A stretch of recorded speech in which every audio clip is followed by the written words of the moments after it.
Hey Seth, how's it going? Hey Andrew, how's it going? For those who've been watching since the first episode, I Yeah, think you're going to notice that we kind of have a new setup. yeah, We've got chairs, we've got mics, we've graduated and evolved. yeah, And one of the biggest things we have is Old Man Gamers, our new signage that yeah. goes with who we are on our channel. It's And awesome. so, big shout out to the folks over at Kings of Neon, which is out of Las Vegas and San Diego, for Yeah, getting us our sign and getting us all hooked up. Kings of Neon did an awesome job. Yeah, it's It gets really bright if you want it to. We'll show you later, yeah, but it's phenomenal. It's absolutely we love phenomenal. it. So, I mean, it almost feels like we actually are kind of pseudo official Yeah, YouTube channel now, not and just two buddies kind of no, screwing around. and their service was awesome. Their customer service, they Oh tweaked yeah, stuff for us with the name, and yeah, oh it's yeah. awesome. So they did a lot of Yeah, work to make it yeah, possible for us to get here. So just again, shout out to Kings of Neon on that one.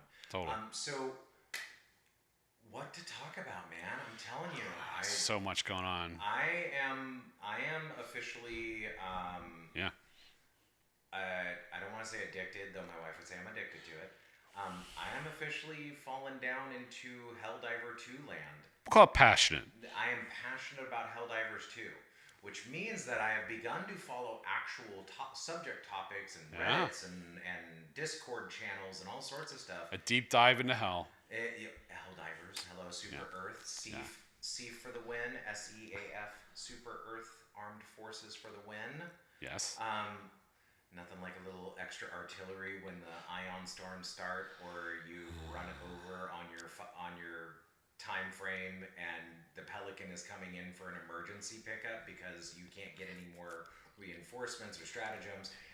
I digress. I have a note on this held argument. I wish it had a side game where you could be the Terminids, so the Oh, right, yeah, and like or the robots, automatons, and Yeah. like they add that as modules, and you can play them three factions. That'd be like a StarCraft throwback. But yeah, Oh yeah, that would actually be really cool.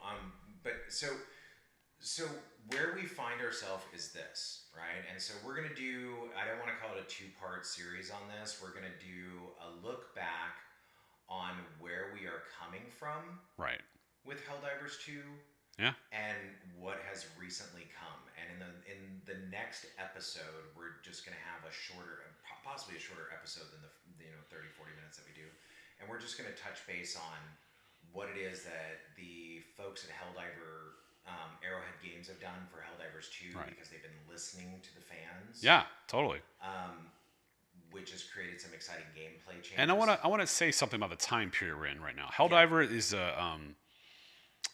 specifically to the PS5 and PC only, right? Yeah, Steam. Steam. Steam, Specific. sorry, and very popular in these two fronts. Oh, Like yeah. became a number of hits, right? And at the same time, Destiny was bought out by PlayStation. They've just shrunk off, laid off about 700 people or something like that. But Marathon is taking all their time because they missed their goals for the latest launch Destiny's package. So Marathon, which is an Apple Mac, old game, which we haven't seen a screenshot on even, nothing basically. That's the next Destiny match. So right now, Helldivers has the spotlight, Yeah, and 100%. they just pivoted. So we'll get to that, but I just want to put that historically where we're at right now is Helldivers were not supposed to do that great. It's supposed to just be a pretty good game. Turned out to be an excellent game. The community really chipped in. They've had some problems with how it's been nerfed or buffed, and how the play works, and how people are perceived. We're gonna get into all that stuff. Yeah. But it's like right now, it's a historic time to talk about it. That's why we're Yeah. there. Well, so the thing with Helldiver, and I said this in our Helldivers Yeah. 2 episode, Yes. which if you go back and look at some of our past episodes, you'll be able to see that. So one of the things that strikes me about Helldivers 2 is that this feels like Halo was when it first came out on the Xbox, because I was in Right. the military when that happened. No, it's true. It was an unknown. And so Halo came out with Master Chief before Master Chief was Master Chief. Right. And Halo is created by Bungie, Yeah. which then sold out, made Destiny, which is a sequel, kind of like the inheritance of all that talent, Yeah. and the feel of the guns and the play and the action. So it's like this is all intertwined. It's good. Well, yeah. So one of the things that Helldivers 2 has done is you've taken an over the top, and we talked about Right. this in the last episode, an over the top 2D real-time real time strategy watching game. around, Yeah, as you RTS. run around from the top and calling your stratagems and everything like that. So Right. they carried that over and created a 3D first person, Yeah. third person view slash Over the first shot, over the person shoulder. view, Yeah. over the shoulder, Halo-esque game with its own personality, its Yeah. own storyline. Harkens back for me to Starship Troopers when I Yeah. was a young man, which Totally. is a blast for me. The only good bug is a Dead bug. Right. Would you like to know more? And so, Clan Dathru. That's It's a awesome. dark planet, Yeah. a dirty planet, a bug planet. Anyway, but and the thing is that it's been 8 years since Arrowhead Game Studios had released a new game. Yeah. So they've had 8 years of just absorbing Tweaking. and zookeeping. Yeah, zookeeping is a good way to put it. Just kind of zookeeping Yeah. the existing games that they have. Totally. So here comes Helldiver 2. Yeah. And Helldiver 2 is this whole new experience because in each of these other games and iterations that they've had that have put them on the map, that have given them Helldivers, and the zookeeping that followed afterwards, you had this kind of niche market of like these gamers who are dedicated to the platform and dedicated to whatever they're playing from Arrowhead. They love how it plays in the game. Yeah.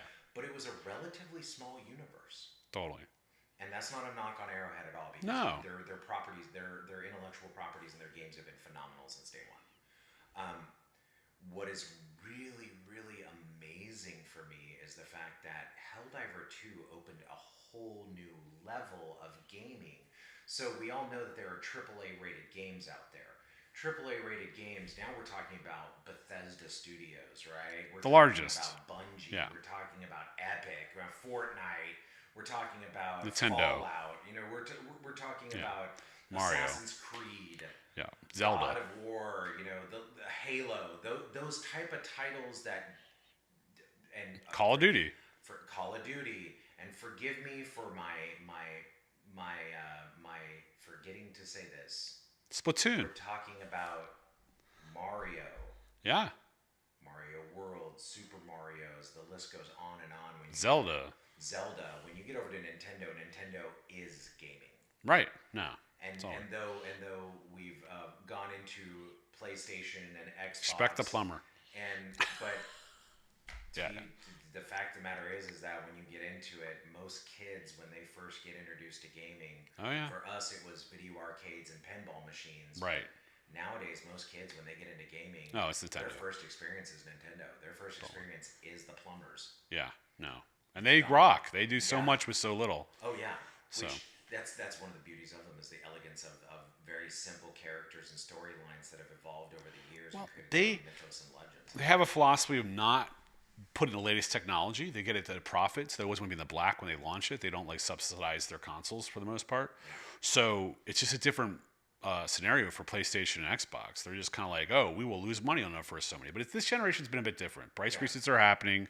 That's a whole separate story. We'll get to that some other episode. But back to Legacy. Back to where we are with Arrowhead. So with Arrowhead, what has happened is that there was a new patch that came out, a new update to the game. What do they call it? Escalation of Freedom. What's that even mean? What's the escalate? How do you escalate freedom? You're either free or not. No. It sounds like a marketing crap. This is Super Earth. All right. Super Earth has propaganda, so this is Be very propaganda. careful about where Yeah, I'll you disappear. tread. I'll disappear. I Yeah, may good. have to talk to your what do they call it? The doggone the Commander. freedom officer. Oh, whatever it is. right, like basically the political officer. The political officer is going to make sure that your speech and your Sorry, go back to freedom. Yeah. So it's the escalation of freedom because Yes. everybody loves an escalation of freedom. Correct. Perhaps we can have some eagle sweat.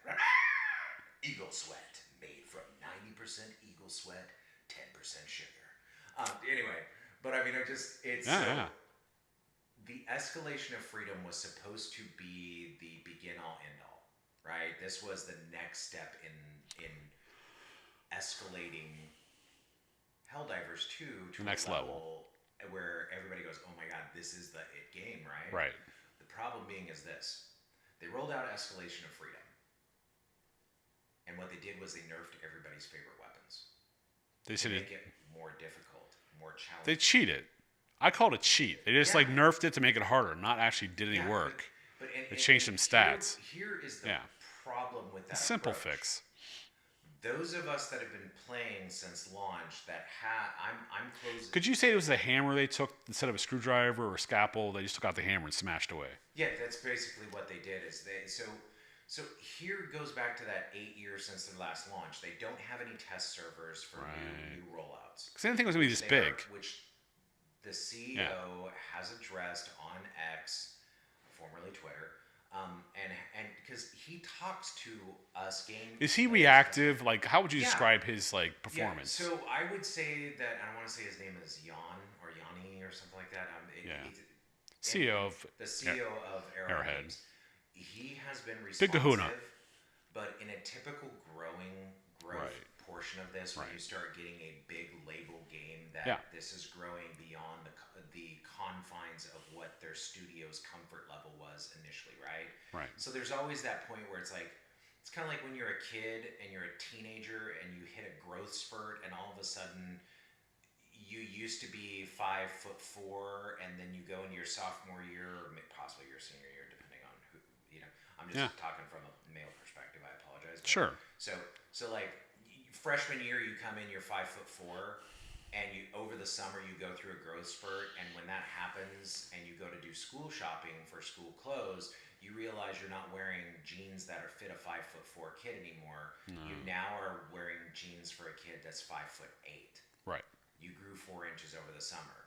And so there's a growth spurt, but there's also, as anybody who's experienced that, which we all have from adults to kids who are there now, right? Right.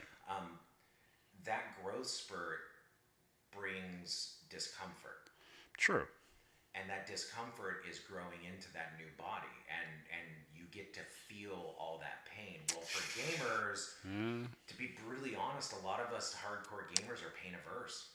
They'll be like, oh, well, forget this. I'm having problems staying logged into a game and fighting the match, and I get kicked off at the end of the match. It's happened 3 times today. I'm done playing today. I'm going to go play my other game. A little spoiled. Yeah, a little spoiled. And I'm just as guilty. So there's those growing pains that Arrowhead is learning about, where it's like when you do instead of testing in beta with game players, right? Instead of having a beta test for it, and not to be totally tech head stupid, but it's called UAT, which is uniform automated testing, I think is what it is, or something like that. It's a test environment instead of live on the game, out in production, where people are actually playing and interacting with the game. So in an effort to make the stakeholder, i.e. the people who play the game, the gamers, experience seamless and flawless, and maybe a few hiccups and bugs here and there, they're just rolling these things out. Now, I know they're trying to make sure they're bug-free, but they roll these things out, and then what's happening is that you're finding out they're not crashing the whole server, but then you find yourself in the middle of a game, and you're almost to the extraction, and the game crashes, and you're booted out. Now, if you're not playing with your friends, which there's a social element to this, you find yourself out in the cold. Yeah, you're done. You're like, okay, so I just did all that work, and I don't get jack anything from it. Yeah. Now, one of the things that I give them credit for is that they are working on a system to be able to allow you that if you get booted from the game, if you're kicked from the game by your squad mates because of toxic gaming culture, which I can go down that line where it's like, point in case, okay, so I'm coming on a Helldive, right? So I'm coming in, it looks like a giant bullet. Right. Artillery shell that you're getting fired down to the planet, right? So I'm coming in my Hell pod, and there was, as I'm getting dropped into this match, there was another Helldiver in a conflict fighting against a very large enemy. Right. And I was a skilled Helldiver knows that I can use my drop pod as a weapon to destroy larger enemies. Right. Because you run into it. Yeah. Yeah. So because you drop right on top of it, it's dead, or you've broken off the armor and it can easily be killed at that point. So I went to go do that, and at the last minute, he jumped where my hell pod was coming in, and I not only hit the critter, the enemy, but I also squashed him and killed his character. Wow. And which immediately I reinforced, which I did the stratagem, reinforced and brought him immediately back in. And I said, because I wasn't on mic at that time, I said in the emoticon things, the quick messages, I said, I'm sorry. Right. We were playing a little bit more, and as we were playing, the next thing I know, he shot me from behind which is just griefing, right? It's griefing, it happens. But he didn't just grief me, but he was the squad leader. And after he griefed me, he booted you. Then he kicked me. Right. And he waited until after I had completed 2 of the elements of the mission. Right. Because I'm the highest level character there, so I knew what the hell I was doing. So boom, boom, boom, got that done. He griefed me, then he booted me. Could be a 12-year-old. Yeah, who knows? Well, that's just it. It could be a 12-year-old. It could be 5-year-old. It could be a 5-year-old. It could be a 25, 30-year-old. Could be an 6-year-old. Yeah. Who knows? Yeah, you don't know. But the point is, you just lost all that time. Yeah, I lost all that time. And they're fixing that. Well, and so they are working on getting that fixed. So what? Okay, so where are we? Oh, okay. Well, and they also, in the process of doing Escalation of Freedom, right. also brought out a new war bond, and that war bond was called Freedom's Flame. So war bonds are what? War bonds are premium. You have to. This is the pay stuff, right? Yeah, this is the stuff you can pay for. It's basically $10 per war bond. So this is like their season pass. Yeah. Except, new season pass, but it's not. But if you farm for credits, which is possible in the game, right? It's time consuming, and you're not playing the game; you're farming. Yeah. But you can farm for credits and not have to pay. And you can eventually build up to the 1,000 credits it takes to unlock. How long does it take? It depends. I mean, it really depends on. Could it be like 10 hours? Longer? So, if you go into a map and you are going through completing the points of interest on the map, right? Sure. I don't want to. There's major goals for each map. Well, there's primary objectives, secondary objectives, and then there's points of interest. Yeah, POIs. In those POIs, there is typically enemies that are present. Right. You kill the enemies, and you use usually a grenade to blow open a container.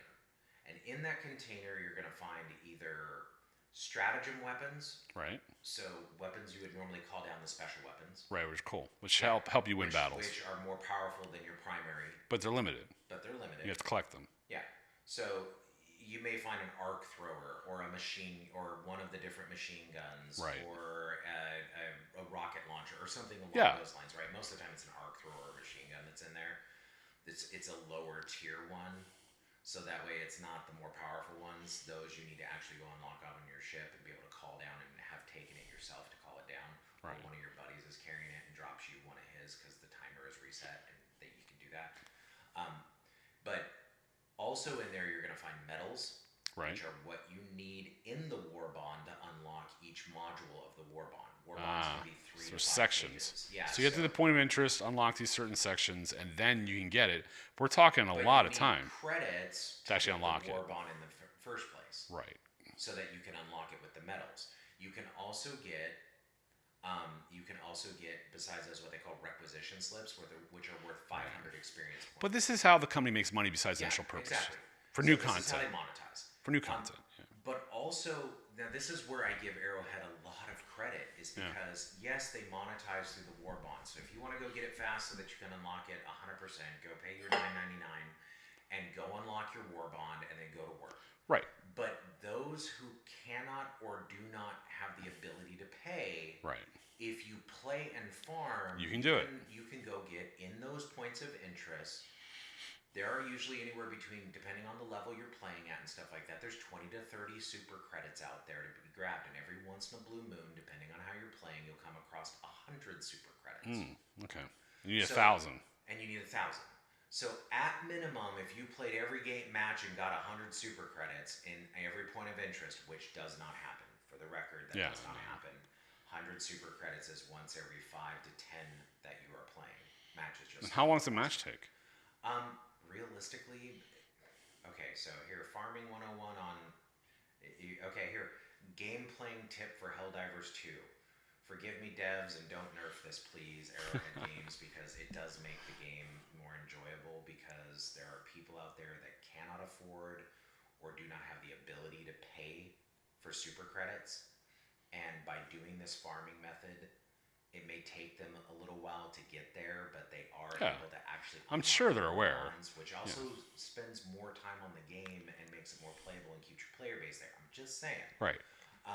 So the way that you typically farm is that you and a buddy, because there's this thing called buddy bunkers where both of you have to hit a button to open the bunker. Right. And a lot of times the 30 credits or 20 credits are just sitting on the shelf in there. And how many?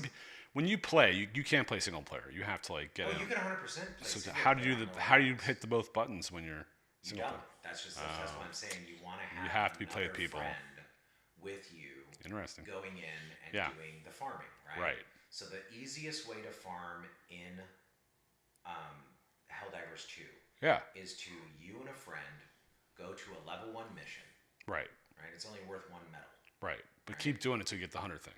Yeah. So you drop in, you go, you run. It's usually a very small map because it's starting beginner players. Right. It's a very small map. You run that small map and you find all the points of interest. You unlock all the points of interest. You don't do the mission. Right.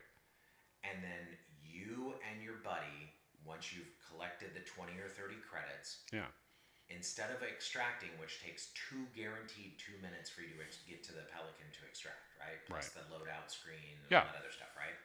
So instead, what you do is you say, once you get everything, you say abandon with squad. Right. You go to your start menu, your options menu.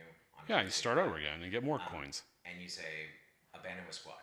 So you fail that mission. But you kept the points. But you the super kept points. The super credits. And you keep doing that to get 1,000. Correct. Which takes a long time. Yeah, which can take hours and hours of gameplay. Yeah. And doing it over and over and over again. And when there's instability. With a friend. Yeah, with a friend. And with instability in the server environment, that also puts you in a position where, sometimes it gets very frustrating because you can't get to that point. There is an easier path, but it's still not easy. It still takes time. So they're encouraging you to spend money. $10. Will $10 a month keep you happy with this game? It's not even $10 a month at this point. It's just when they roll out the war bonds, because apparently, so the controversy surrounding this is what with the escalation of freedom and the freedom's flame. Right. What the controversy around it was the fact that they nerfed everything, but they didn't debuff the big baddies. Right. So now the big baddies just kill you. Are nigh impossible to destroy. And as much as I like a tough game that's hard, when you're on a level, because there's 10 levels, right? You can go from 1 all the way up to level 10, which is super Helldive, right? Right. And level 9 is Helldive. And then level 8 is extreme Helldive or something like that. And then level 7 is Suicide Mission. And then level 6 is extreme, right? Right. So typically you can play up to level 6 and have only 2 players on the game and enjoy the game. But now with the nerf that they did, you're screwed. You might not finish a level 6 mission. Why am I going to go play a level 10 mission? Right. If I'm struggling at level 6 and I've been playing it and I've got a level 100 plus character. Right. Yeah, not good. Which means I've got enough skill in the game. You should be able to defeat this. And I'm not one of those, to steal a line from, and this is for all you old man gamers out there, if you've watched Saturday Night Live, you'll remember this. I'm not one of those sweaty players. Right. I'm not a sweaty game player. No. I play for the love of the game. I'm tactical about it, but I'm also not the guy that's going to go sneak around. Forgive me out there, my fellow friends who play the game with me, because you know this already. I'm a Leroy Jenkins. I'm the guy that's going to go, okay. Let's go kill it. Let's go kill it. Let's go be aggressive. Again. Yeah. Well, and they actually say it in the tips and tricks.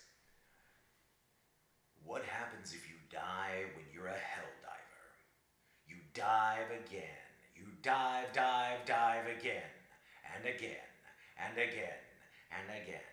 And again. That's the game. That's the pro tip. Yeah, that's the whole thing, is that your clone keeps coming back and dropping in when you die. So and the problem, though, is that you only have so many of those in your reinforcements. Right. And then you start over again. And then you have a 2-minute wait when you hit 0 on the reinforcement counter for the next reinforcement to be available. So God willing, the players you're playing with, Wait. it's not can hang out for another 2 minutes without bugs coming out over there. I can't tell you under this new escalation of freedom how many times I'm playing in lower tier matches, like 5s and 6s and 7s, right? Yeah. Which typically you can handle. Right. And that's just it, is because sometimes you just get one hit. Like I've had the automatons who have the dual swords, which are one-shot kill guys. Right. You plink them all day long. But I get overwhelmed and I'm on a hill and they get above me and they slice, and it is dynamic how the damage they do to you based on where they hit you. Right. And the next thing you know, I see my helmet go flying off my body and my body crumple because they cut my head off in the mission. Yeah. And it's a easy peasy. Normally, they could hit me 2 or 3 times, and I've got to be careful. Yeah. So how's this evolved? They came out. Everybody's mad at this. Oh yeah. So what's happened is that there's a 60 days, I think a 60 or 90 day plan in place that I think it's 60 days that Arrowhead Studios has come out, and the CEO has come out and tweeted to all of us game players and said, "Hey, by the way, we recognize that we made a mistake. We made a mistake. Let's fix this. Discord here. Our point is to make it fun and enjoyable for you, right? Because you, the gamer, are what keep our game going, right? And so what they've done is they said, okay, great, so we're going to do a patch in the coming weeks, which on September 19th, and don't quote me on that, September 19th, they're going to roll out the patch. What's today's date? We're past the patch. We're past the patch. So the patch came out. We haven't played it yet. Yeah. Keep going. Well, I have, but... Yeah, okay. But we'll talk about that in the next episode. Sorry. But they rolled out the patch on September 19th. They didn't give it a name. There's no escalation of freedom or anything. It is just... It is patch 1.0012796. Okay, so let's just do a little historic thing on this. So basically, this game took off, blew up, kind of like Pal World, which is in a lawsuit right now, and doing really well. They screwed it up by nerfing stuff because they took the cheap option because they're growing pains and what they're doing. But how does this compare to other games you played? Like Call of Duty's coming out in like a couple months, right? Destiny just had their last launch. Like your feelings as a first-person shooter gamer, like what are you hoping will happen in this next patch? Okay, so again, just fair. I've played it, right? And since the patch, what I was hoping for from this next patch, and again, next episode we'll get into this. Yeah, right? But just tell me what you're hoping they'll do. I'm hoping that they buff weapons accordingly. Yeah. Because those stratagem call-in weapons should be powerful enough to help take down the biggest, baddest bad guys on the map.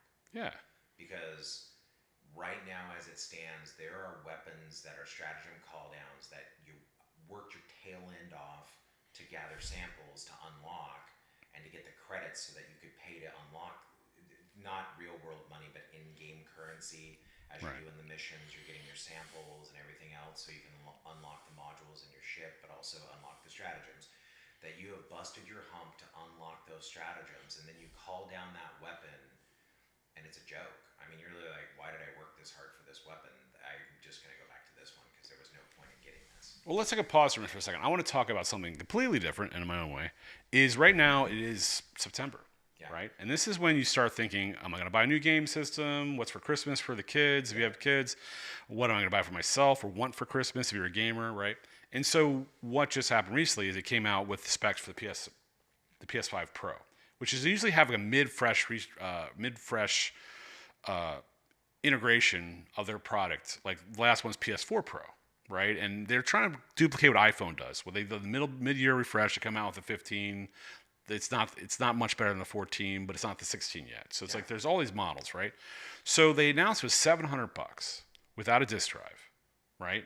And it basically has a 2 terabyte SSD drive, which is a lot of cost, which is kind of nice, but it's okay in the specs. I mean, it's good. They said maybe it's like a 4600 NVIDIA like graphics card upgrade. They haven't increased the processor. The processor's still the same processor, but they just made the graphics 45%. They said better with AI and all this other stuff.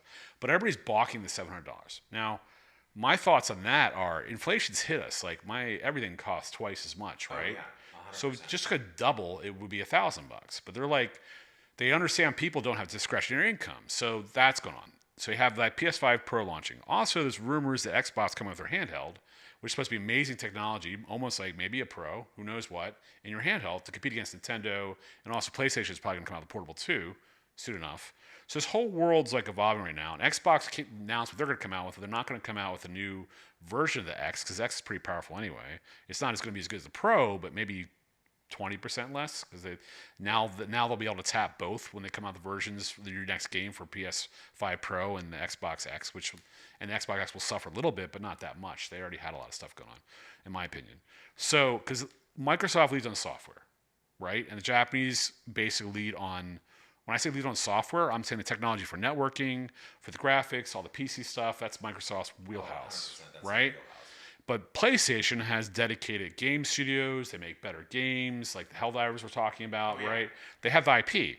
So, and Microsoft's bought Activision. They bought, Call of Duties. They bought all this stuff this last couple of years for $60+ billion, right? So they're competing on this large level. And Nintendo's coming out with their next game system, which rumors are probably now will be $500 for next March because their end of season is like March. So next year, not this Christmas, but next year.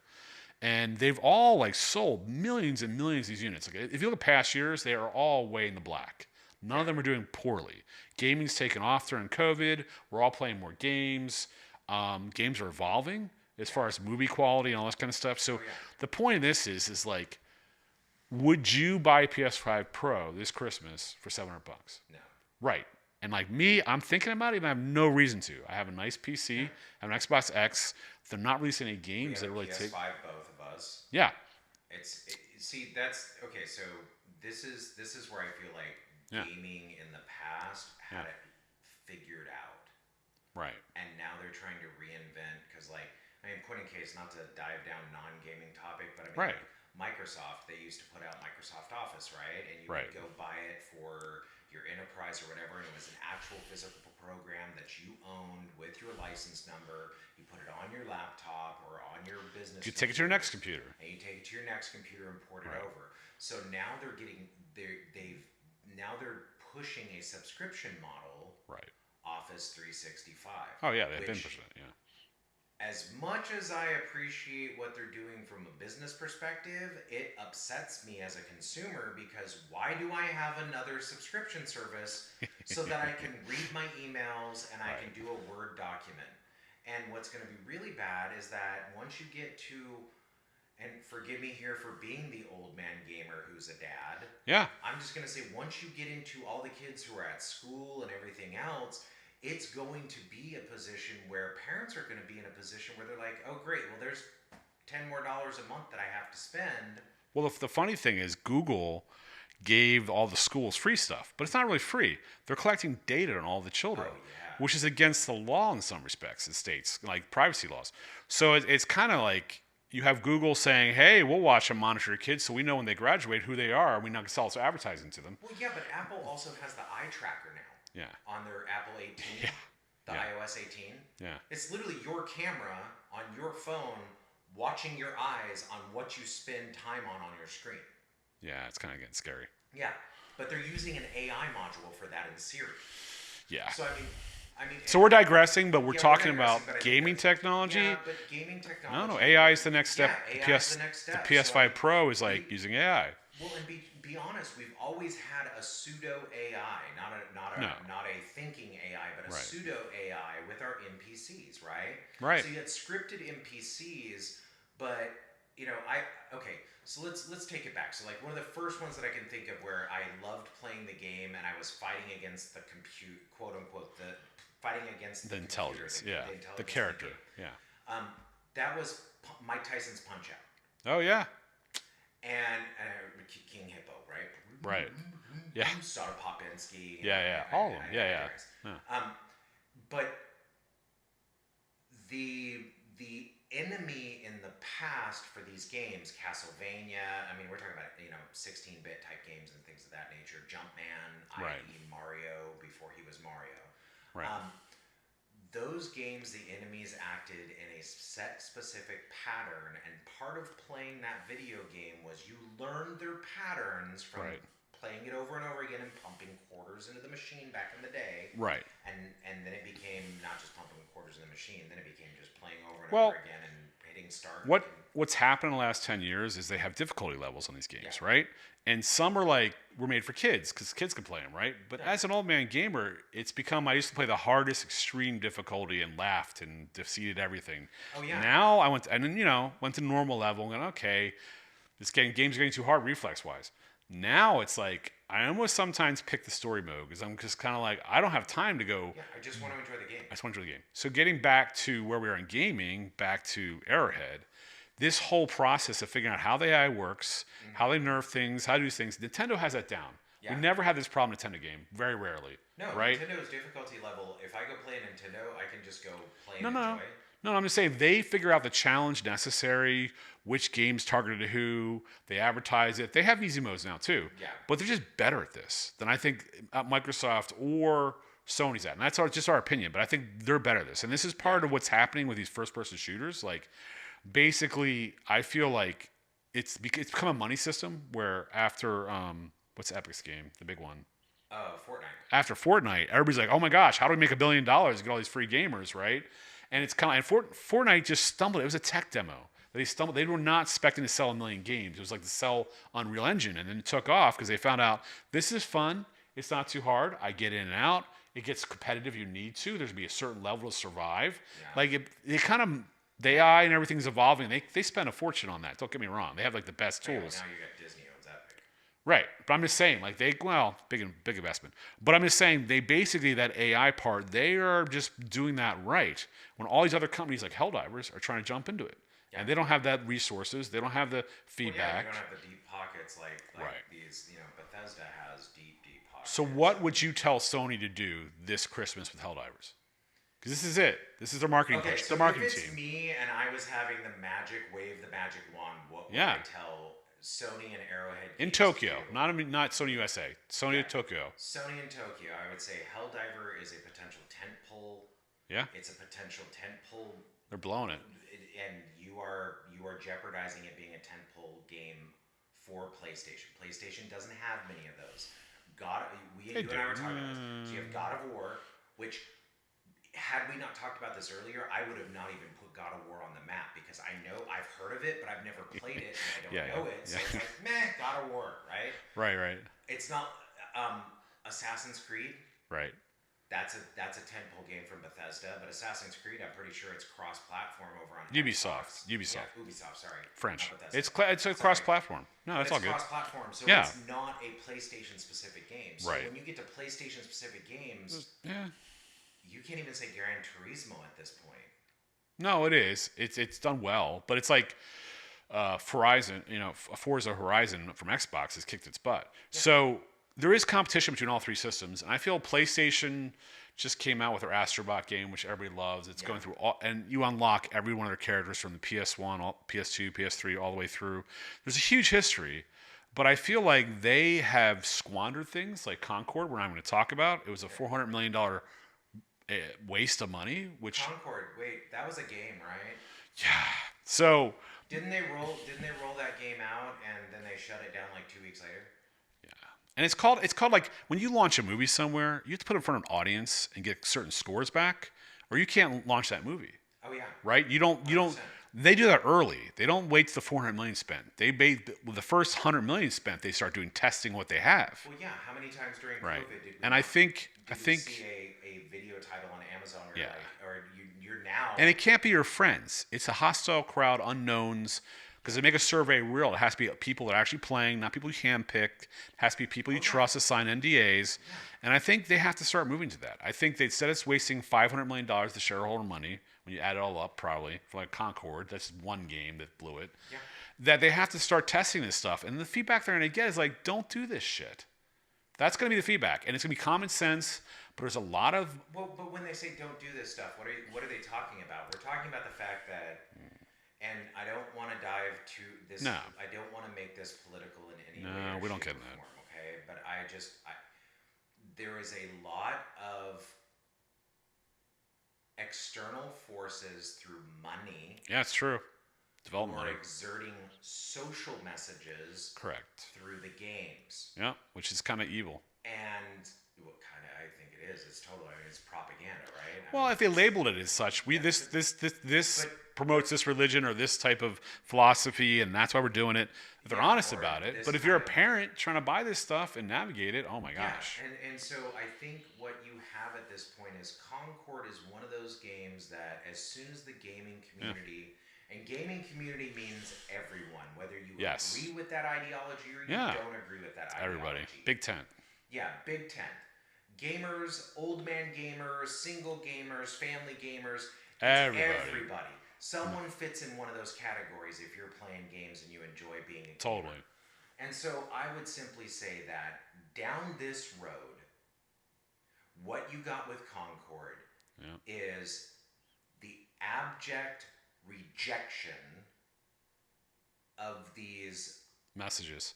deep-pocketed, moneyed individuals trying to force specific social messages onto individuals who are holding a game controller, or the kids who are picking that game up. And you play this game for hundreds of hours. Yes. And so parents, this is where, and again, I want to be really clear. This is not political. And I'm trying to be careful about. But I'll put it in a money sense. I'll put it in a money sense. The market would not have survived a screening of this game at $100 million. It would have changed the game totally. Would have saved money. But just say they took $300 million at that point, cancel the game, and put it in Helldivers. Yeah. Oh my gosh, they would just kill it. Yeah. So it's allocation of resources. It's not recognizing other industries that had to deal with this for many years and how to move forward. And again, I go back to, I think what we're really looking at this point is that the deep pockets that go into the behind the scenes investments, people like a BlackRock or a Vanguard, which are crazy, who are like, hey, we'll give you X amount towards to push this message, right? But you need to hire this consulting firm like a Sweet Baby. Yeah. And they come in and they review the materials of the script, the storyboards, and everything like that, and they look for how can we change the messaging or change the dynamics in this game to better reflect our social agenda that aligns with us, which tends to also have a political tilt to it, which I really struggle with in gaming because just like in sports, so just like in football, baseball, hockey, basketball, just like in movies that we go watch in theaters and at home, just like in our entertainment, which gaming is our entertainment. Huge, yeah. We do these things as a way to unite with other people who we may not politically or socially but we have a love of this IP, a love of this game system. Correct. So something like a Star Wars, or something like Star Trek, or something like there's a reason why there's Trekkies and there's Star racing Wars games. Or racing I want to look at the next Ferrari on that game, or Porsche. You've got the Madden heads, like which I used to be one, a Madden head who you are waiting every year for Madden to drop so you can play this year's roster of your favorite team in the NFL. Totally. And folks who get behind the NHL 24 and 25 and 23 and so on and so forth. The reason why sports titles do so well, the reason why these gaming titles do so well is not because they push a social message or a certain construct or putting things in front. And you can do that. I think there's a place to push the social message, but you have to advertise it and make sure it that gets. Understand that that's what's. Well, they're buying it for, and not like hidden. Like here's your sugar-coated pill. It's like no, that's not how things work. If you have a good message, you have a good message. And so from that, what I get is this. Concord was abjectly rejected because of that. And everybody skips around it. They're like, "Oh no, it's the gameplay." No, it was a good game.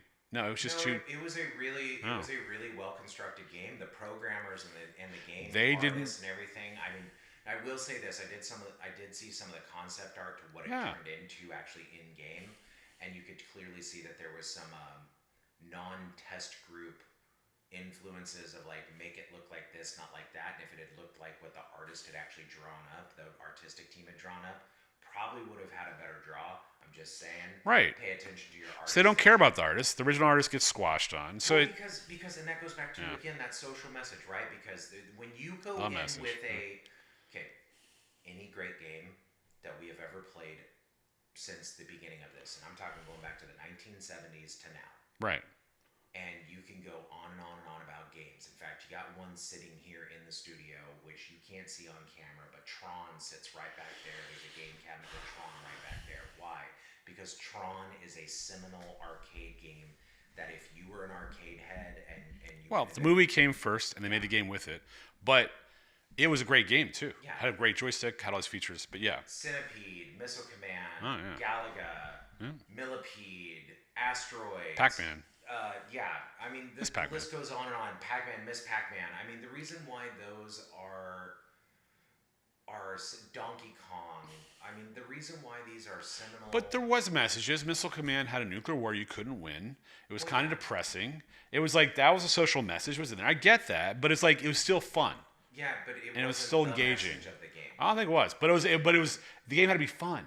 Yeah, and hadn't been and didn't sit there and go. If you use nukes, will kill us all. It didn't really have to say that. That was part of the game. And I feel like nowadays, I mean, and I could wax philosophic about this, but I mean, like you look at what they did with Lara Croft in the most recent Tomb Raider. They made her different, quote unquote. They made her less appealing to the male gaze. Or lesbian gays, I would say, too. Yeah, which means, let's be really clear, what you did was you made Lara Croft and you made her uglier. Right. And not saying that's go test market, see what happens. Go test market with the females gay stuff and without, and which one's going to sell better. Yeah. It's like, no, they don't do that. No, they're they not just go out there and they drop it and they force it onto the gaming community. Correct. And that's ultimately what you get at this point with somebody like somebody's in control that it doesn't have any responsibility to the bottom line. Yeah. And that's the problem. Yeah. And it's like they're pushing a and message. They're upsetting the gamers. And what happened, I feel like when Atari rose the prices too high, had too many cards coming in, the quality went down, that crashed the first consoles. Yeah. They lost, that industry crashed. And I feel like even though we're doing great with the gaming right now, we're at a crashing point. If we hit a major recession, depression, people don't have the extra money to spend. Oh, 100%. This is going to crash the industry. So and, I mean, and that includes, just for the record, that also includes, because we already explained this in many videos over and over again. What is an old man gamer? An old man gamer is someone who lives at your home. Right. You have an empty nest, or even if you do have kiddos, they're at an age where you no longer are constantly engaged with them because they're becoming adults themselves and living their own life, and so you have an hour or a couple hours to actually game, and it's valuable to you. You want to spend on something you enjoy. And that also means that you have discretionary income. What the problem is that when you start getting into economic problems in society as a whole, and when our economic downturn starts to happen, or you have a recession or anything of that nature, or stagnation on top of that, because let's remember 1970s. Let's put it this way: if we were in a major recession right now and Sony blew $400 million, shareholders would be calling for heads. Yeah, all the executives would be fired. Which I don't think that shareholders aren't calling for heads, but they have enough. It's big enough. We've seen it with Disney right now too. Disney is. But let's end up on a positive note. What's our next video going to be? I think we're going to touch on Helldivers 2 and the new patch that came out, along with Fart Divers. I don't even know what that is. Okay, chemical agents. It's technically the war bond is called all right, agents, but you're using the chemical gas. We're over on time. Fart Divers. Click subscribe. We love you guys. Yeah, please don't forget to like and subscribe. I hope you give us feedback on our new settings. Yeah, so. love the new sign. I hope you guys do too, and the new setup that we have here. Yep. Look forward to seeing you very shortly in the next video. You guys have a blessed day. Thank you.